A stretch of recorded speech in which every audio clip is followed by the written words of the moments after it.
Good morning, everyone. Good morning. You're welcome to Mrs. Peace channel. If today is your first time of watching my video, you're welcome to Mrs. Peace channel.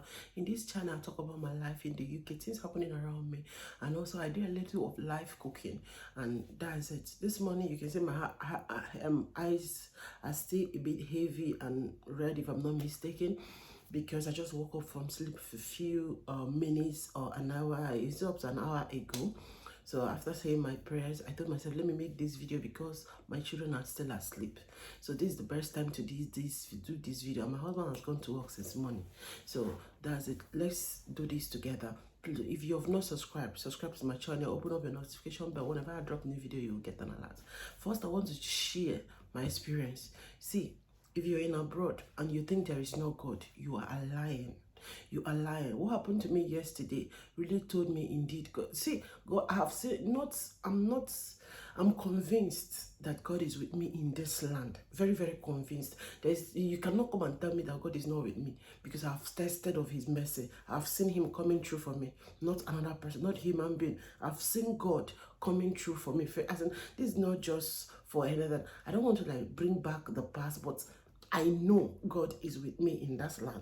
But yesterday, it was something that when I told myself, I need to share this. What happened yesterday? I went to work. I left for work early in the morning around 7. I think it's around 7.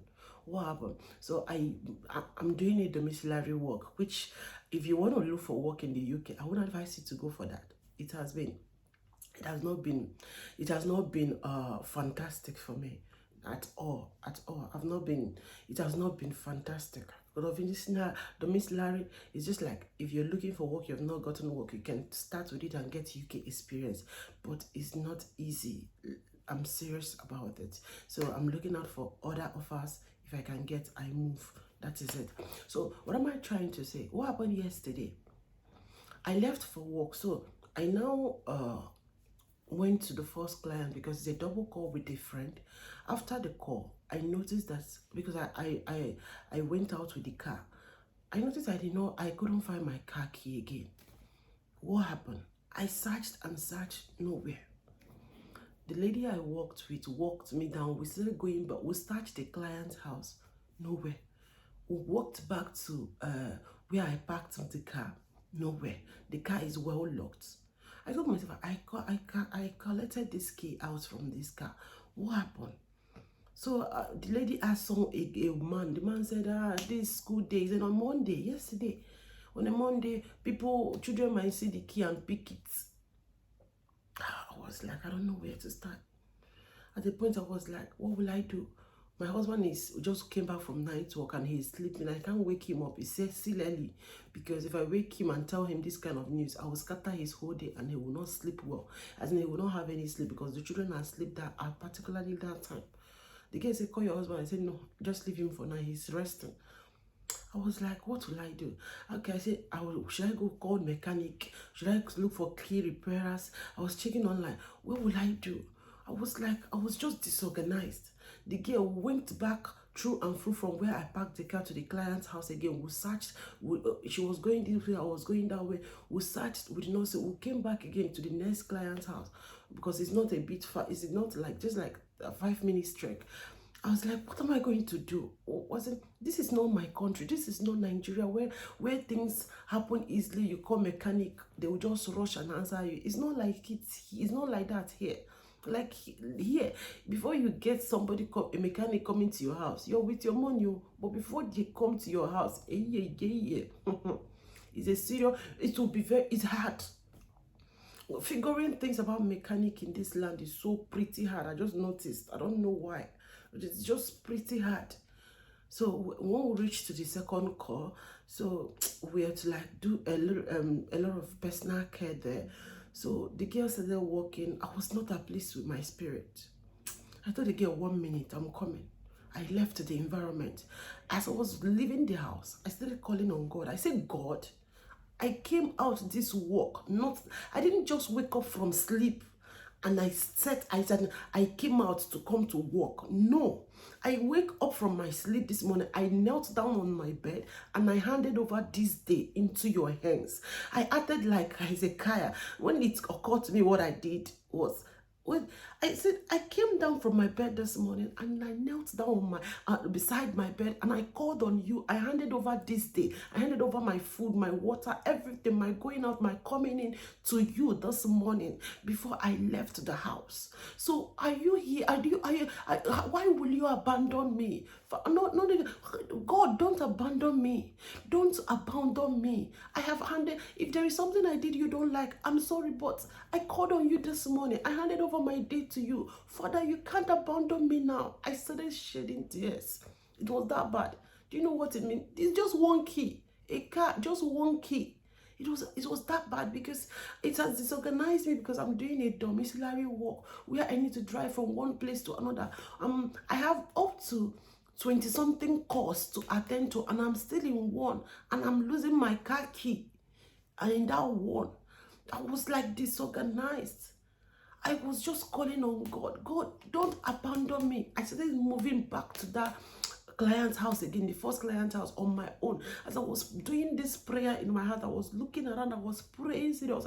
God, you cannot abandon me. God, you cannot abandon me. Now, I didn't just come out from my bed and I set out for work. I knelt down, I called on you, I handed over my day to you. Father, you can't abandon me.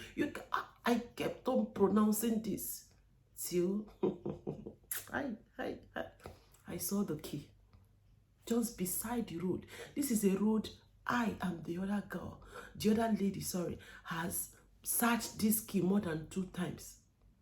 I did the first searching, she came, and we did the second and the third.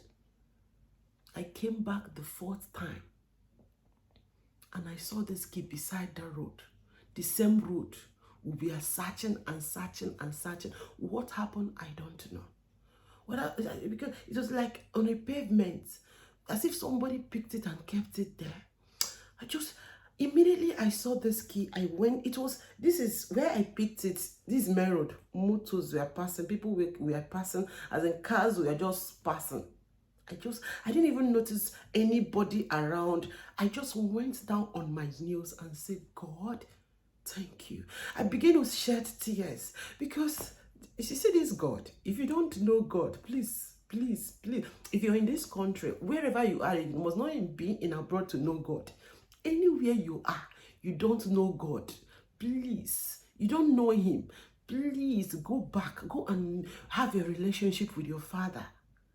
I knelt down on my knees on that 3rd road and I was like waving my hands.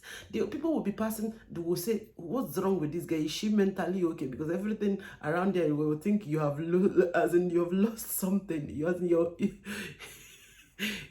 Maybe your mental, don't think maybe she's going crazy or something. They don't know that this is a woman that has found favor in the sight of God. I was like, God, thank you. I knelt down, tears was rolling down my face. I was so pretty happy. What am I trying to say? There is God. When I was going back to meet my colleague, the only thing that came to my heart, this is exactly what Hezekiah did. When he was told he is going to die, and he remembered God, all he has done for God, all things he has done in the past, that God, he's not ready to die. I told God, you can't abandon me. And indeed, he never abandoned me. I just want to make this video long. This is my testimony. Just thank God with me. Because you don't understand. If you're in your abroad, you will understand. If you lose a car key, just one car key, in the morning that you're going for work, you have a lot to, and the rota has already been done. To change it, gonna be a serious work, and I still have work all through the week. So the whole thing would have scattered my whole day, but God came through for me.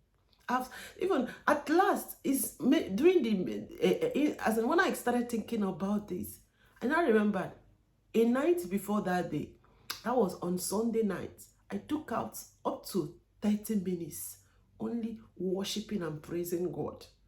I took out time to worship God and praise God just on my own, dance in the presence of my Father. So all these things look so, but see, it's a spiritual thing and it's do a lot for us. If you have not tried it, please take out time to Seek your Father. Don't wait for problem. I didn't see any problem and I went to prayer that night. And I didn't see any problem and I knelt on my knees and handed over my day to God. Please, before you leave your house in the morning, it's important you do this for your own safety. It's important you hand over your day into the hands of God. You're in abroad, you're in anywhere. Since I am here, I've told God, I don't know anybody in this shell field. You're my father, you're my mother, and he has always come true for me. That is it. So please, don't just leave your house. Let me, hey, I'm late for work. Even if it's a minute prayer, hand over your day to God's hands. And I promise you, he that never disappoints me for one day will not disappoint you. Thanks a million. Don't forget to like this video and thank God for me. Drop a word of thanksgiving to the Most High God who has done these great things for me. Thank you and see you in my next video. Bye.